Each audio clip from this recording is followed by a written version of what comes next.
So we're talking about the vocabulary in Unit 15, and there are some really basic new verbs with difficult principal parts because they're verbs which create principal parts from different roots. So let's look at them. There's one of them that doesn't, but the other three, especially, which are very common words in Greek, do.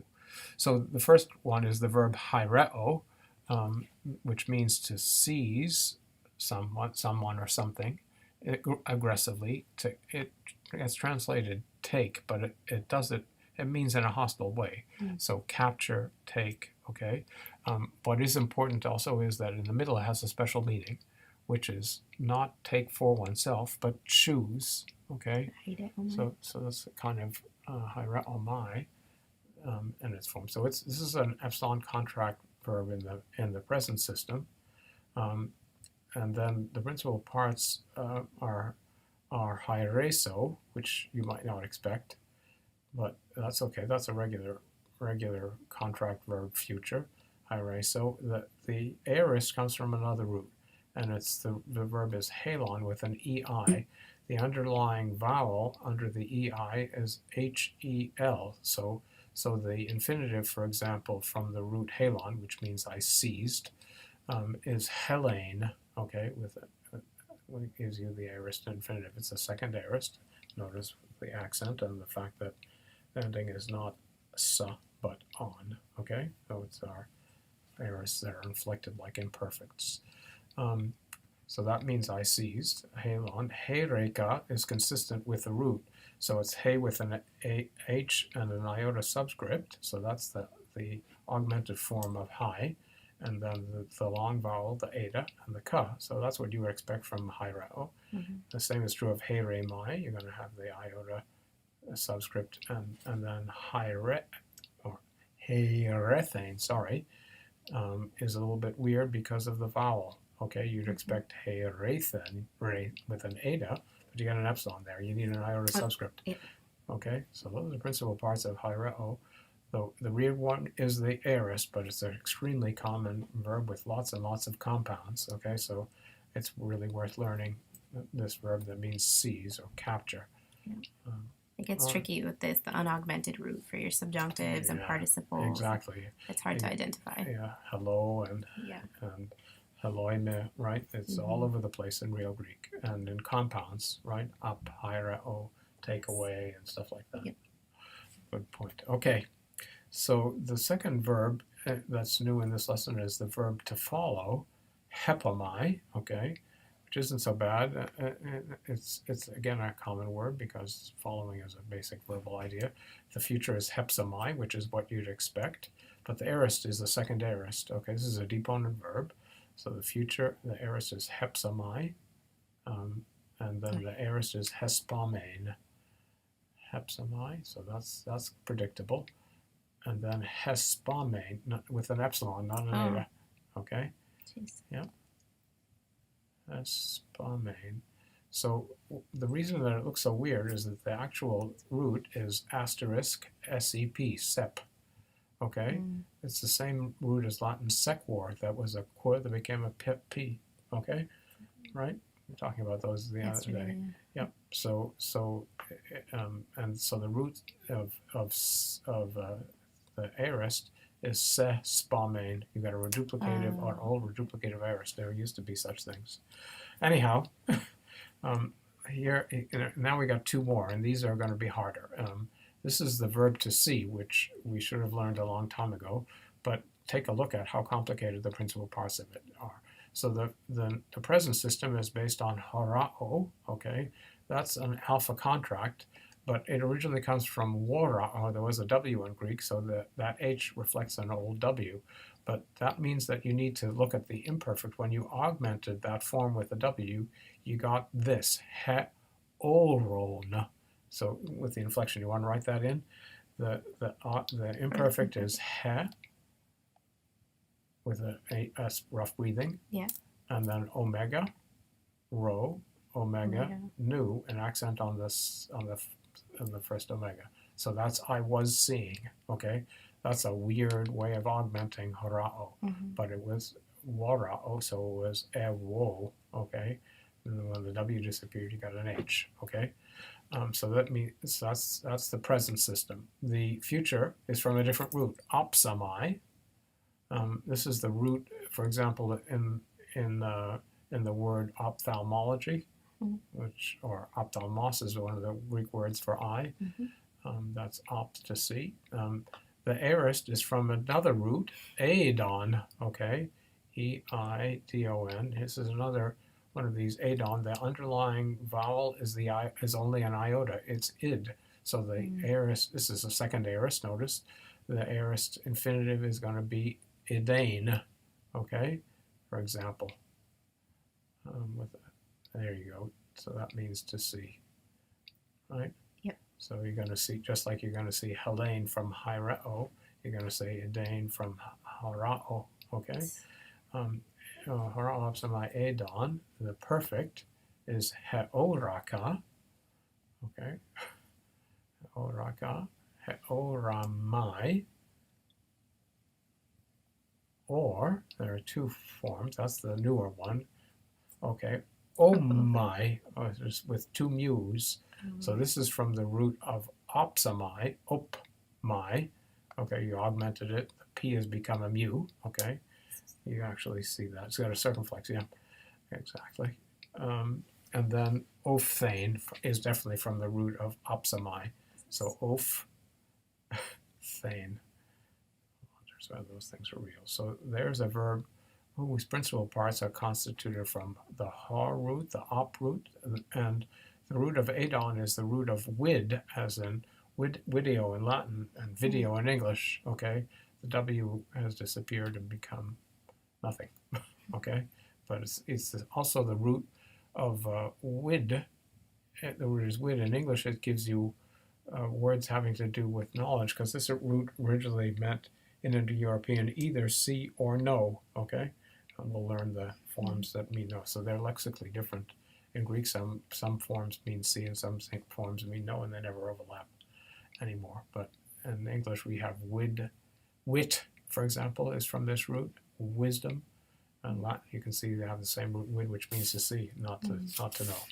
All right, last one in this series is the verb pharaoh, okay, which means... See if I remember these principal parts. You getting tired?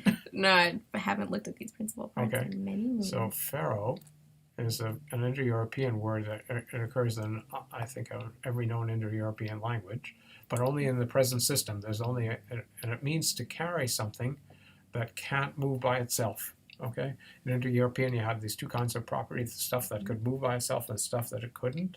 So what pharaoh is the means to move things that you have to carry. Okay, and ago means move things that can move by themselves. So these are two basic Indo-European words that mean the same thing but about different kinds of stuff. So we translate ago as lead, but it means move stuff that can move, and pharaoh is carry, but it means move stuff that can't move. Okay, all right. So there's pharaoh. That's fine. That's but in the future comes from another root. Okay, nice. Move stuff that can't move by itself. Sorry. Beautiful. You can. So the future is from another root, oiso, or oisamai. I don't know whether they teach us the just oiso is fine. Okay, so that's I will carry from a different root. The aorist is there are two forms, an and con, eta, nu, epsilon, gamma, kappa, on, which is a second aorist. But it also gets renewed into a first aorist, an and ka, because people don't know this verb anymore. Okay? So the newer one is the second one. We probably should have switched it around, but you got to have a second or a first aorist. They're not alternatives. In a given author, you'll have one or the other. So it's not like the two aorists of histeme that coexist and have separate meanings. It's one or the other. So that's the aorist. The perfect is anenacha, monstrous thing. Anain, and n was the first vowel is an epsilon, not an eta. So it's one of these reduplicative things with a stem that begins with a vowel. And nenegmai is the perfect middle, and enegmai A neg, not an eta. The second eta is an epsilon. Yep. So, a neg my. Okay. And nekthane is the aorist passive. I was carried. No, it's a nekthane. No, you got too many words there. I have too many. Yeah, you haven't reviewed these for a while, Belisi. So it's eta, nu, epsilon, chi, theta, eta, nu. There you go. There it is. Okay, so that's I was carried. I have been carried. I have carried. I carried. I will carry. All right. So much for the verbs, okay? The other words in this lesson, well, there is another verb which is important. We're going to use it in the next one, and that's the verb aisthanomai, which we get the English word aesthetics from. It means to feel or perceive. Notice that it has a second aorist, so it's aisthanomai, aisthesomai. Okay, we can do this one too. This is an ano verb. Okay, so aisthesomai, you're going to lose the ano outside of the present system, so it's aisthesomai. And then aisthame with an eta iota subscript and no ano. So there's your aorist, and then you have a perfect middle form. It's really 5. Aisthemai, no others. Okay, aisthemai. Excellent. So that means that I perceived, okay? And the book tells you correctly and importantly that you can have either the genitive or the dative of it. So the genitive is the partitive genitive with like the verb to hear. I heard of you, okay? And the same is true of aisthomai. If several of you are perceiving something, you're having a part of it, right? So it's a general perception word. It doesn't mean hear or see. It's just sort of vaguely activate your senses in some way. All right, most of the other words are words that are done in the grammar of this lesson. For example, there's a go and su, the words for I and you and we and us. There's the verb to be, me, but notice for the verb to be that you get two other, besides from be, they give you two other forms. They give you esti with an accent. You want to put this down on the thing? So we get the word esti with an accent in the third person singular, okay? Not an accent on the I, on the last syllable, and that can have a new movable, okay? And this is what's called the existential use of the verb to be. This is the sense of, this word means there is, there exists, okay? Whereas the other form without the accent means X is something, right? It's the so-called copulative form of the verb to be, right? This accentuation rule is something that probably came in rather late. Plato, for example, can't distinguish conceptually between the existential and the copulative form of the verb to be. He doesn't know that they're different things. For us, it seems intuitive, but we learned it. Anyway, all right. So, and then there's also ex esti, a compound of esti, and there are several of these. But this is the one with the preverb ek or ex, and it means it is possible. Okay, it's what's called an impersonal verb. That is, it never has a person as a subject. Subject can only be it. It can never mean he is possible, or she, or you. It's only third person singular. Okay, and you can say it is possible for you to do something. Okay, and you have an infinitive to complete the meaning. We'll learn more about those things. We also learn this relative pronoun, hoios, hoia, hoion, okay, which means of a kind which. This is an important word, hoios, hoia, hoion. So we had hoia as a conjunction, meaning since, remember? Okay, this is the pronoun from which it comes. So it's of a sort which. It's a special kind of relative pronoun. And it occurs as a relative pronoun with that kind of clunky meaning.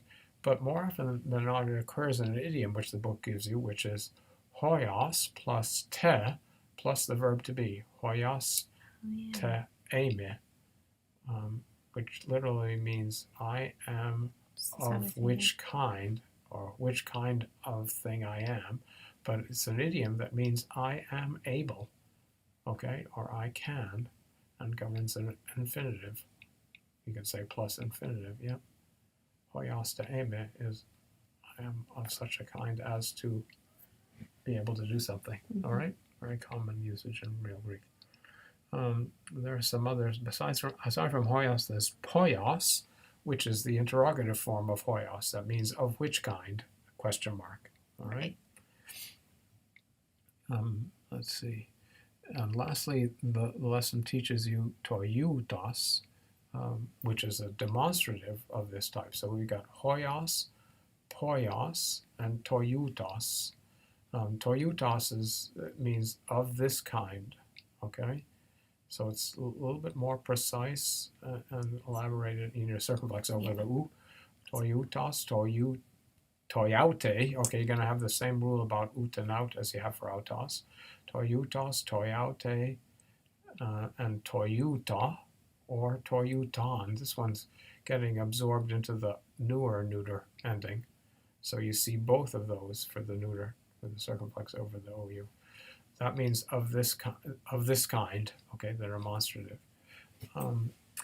The last thing we want to talk about is compounds of the verb phero, of which the verb gives you two. Diaphero and sumphero. Diaphero means to be different from something, and sumphero is mainly an impersonal verb, but it means to be advantageous. Okay, a kind of interesting concept. So most often you say sumpheri, it is advantageous to do such and such a thing. And Greeks talk about ta sumpheron, that which is advantageous. Okay, attributive participle, a very common usage in Greek. All right. Let's